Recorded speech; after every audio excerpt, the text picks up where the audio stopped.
பசங்க, கடைக்குட்டி சிங்கம் மாதிரியான குறிப்பிடத்தக்க நல்ல திரைப்படங்களை தமிழ் சினிமாவுக்கு கொடுத்த இயக்குனர் பாண்டிராஜ் அவருடைய இயக்கத்தில் விஜய் சேதுபதி, நித்யா மேனன் உள்பட பல நட்சத்திரங்களுடைய நடிப்பில் சமீபத்தில் தியேட்டர்ஸில் வெளியாகி இருக்கக்கூடிய திரைப்படம் தான் தலைவன் தலைவி. இந்த திரைப்படம் எப்படி இருக்கு அப்படின்னு கேட்டிங்கன்னா, முதல்ல படத்தினுடைய கதை. மதுரை ஒத்தக்கடையில் ஹோட்டல் நடத்தி வரக்கூடிய ஆகாச வீரன் தான் நம்ம படத்தோட ஹீரோ விஜய் சேதுபதி. அவருடைய மனைவி தான் பேரரசி, அதாவது படத்தோட ஹீரோயினான நித்யா மேனன். இவங்க ரெண்டு பேருக்குள்ள அடிக்கடி சின்ன சின்ன சண்டைகள்லாம் நிறைய நடக்குது. அதில் ரெண்டு வீட்டாருமே தலையிட பிரிவின் எல்லைக்கு போய் நிற்குது கணவன் மனைவி உறவு. சரி, எப்படி எல்லாம் சரியாயிடும், மறுபடியும் ஒன்று சேர்ந்துரும் அப்படின்னு நினைச்சிட்டு இருக்கிற ஆகாச வீரனுக்கு அடுத்ததாக காத்திருக்கு ஒரு அதிர்ச்சி. அவருக்கு சொல்லாமலே அவருடைய மகளுக்கு மொட்டையடிக்கிறதுக்கு கோயிலில் கூடுது பேரரசியோட குடும்பம். விஷயம் தெரிஞ்சு களமிறங்குது ஆகாச வீரனுடைய குடும்பம். அவங்க ஏன் பிரிஞ்சாங்க, என்ன சண்டை, இரு வீட்டாருடைய பஞ்சாயத்து எங்கே போய் முடியுது அப்படின்றத பரோட்டா, கொத்துக்கறி, ஆம்லேட் அப்படின்னு சொல்லிட்டு மிலிட்ரி ஹோட்டல் மெனுவாக கமர்ஷியல் தூக்கலாக பரிமாறி இருக்காரு இயக்குனர் பாண்டிராஜ். இதுதான் தலைவன் தலைவி திரைப்படத்தினுடைய கதை.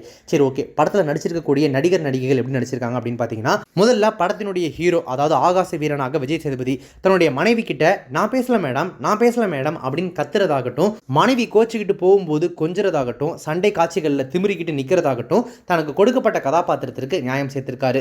நானா பார்த்து கல்யாணம் பண்ண, நீங்க தானே கூட்டிட்டு வந்தீங்க அப்படின்னு சொல்லி பெற்றோர்கிட்ட மல்லு கட்டிக்கிட்டு கிளம்பி போறது தொடங்கி கட்டப்பையை எடுத்துக்கிட்டு அடிக்கடி கிளம்பி வர்றது வரைக்கும் ஆகாச வீரனுடைய பேரரசியாக இதுவரைக்கும் தான் நடித்திராத கதாபாத்திரத்தில் கச்சிதமாக பொருந்தி போறாங்க நித்யா மேனன். அவங்களுடைய நடிப்பு தீனிக்கு மற்றும் ஒரு கதாபாத்திரம்னு இந்த பேரரசி கதாபாத்திரத்தை சொல்லலாம்.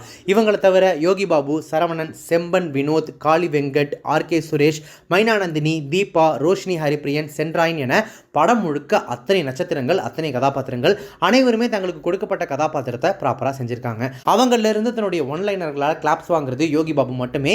படம் தொடங்கியதிலிருந்து தன்னுடைய ஒன்லைனர்களாலையும் ரியாக்ஷன்களாலையும் தலைவன் தலைவிக்கு துணையாவே நிற்கிறாரு யோகி பாபு அப்படின்னு சொல்லலாம்.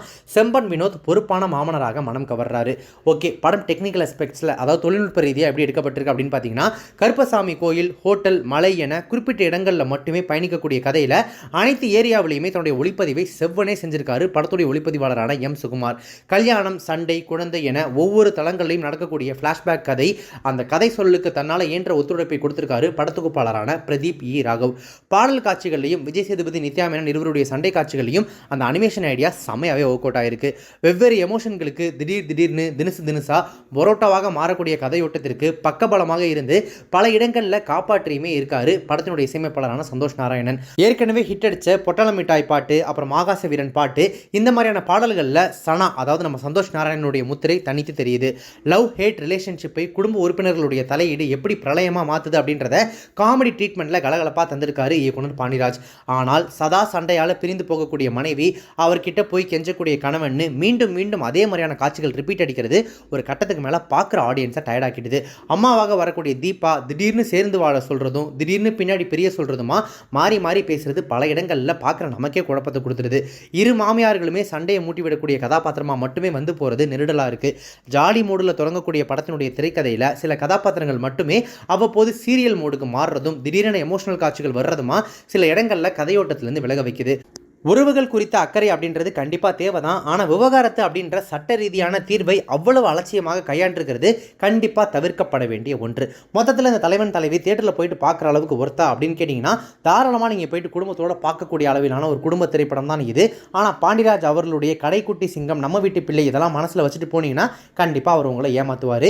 ஏன்னா இது கம்ப்ளீட்லி ஒரு ஃபேமிலி ட்ராமா. அதாவது அந்த கடைக்குட்டி சிங்கம் மாதிரியான எமோஷனல் ட்ராமான்னு சொல்லிட முடியாது. காதலும் மோதலும் என வாழ்ந்துட்டு இருக்கக்கூடிய ஒரு கணவன் மனைவிக்கு இடையிலான அந்த அந்யோன்யம், அந்த சண்டை, அந்த பிரிவு இதெல்லாம் கலந்து கட்டி ஒரு கமர்ஷியல் ட்ரீட்மெண்ட்டாக அவர் கொடுக்க ட்ரை பண்ணியிருக்காரு.